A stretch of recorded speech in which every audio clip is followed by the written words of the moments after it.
Hi everyone, in this video I'm going to show you how to update and upgrade Kali Linux after Kali Linux installation. Before starting this video, please subscribe my YouTube channel and press the bell icon. Now without wasting any time, let's start the video. Now I am on the Kali Linux operating system. Open the terminal. First of all, I will show you how to update the Kali Linux packages and software. To update, type the command sudo apt update and hit the enter button. Wait 2 to 3 minutes.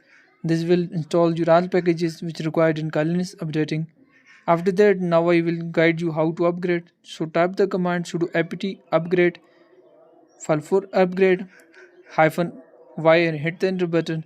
In here guys, wait 5 to 10 minutes and make sure your internet connection is really fast, and this will download and install everything you need in Kali Linux. So I cut this because I am using from pen drive, so this will load too much time. Now thanks for watching.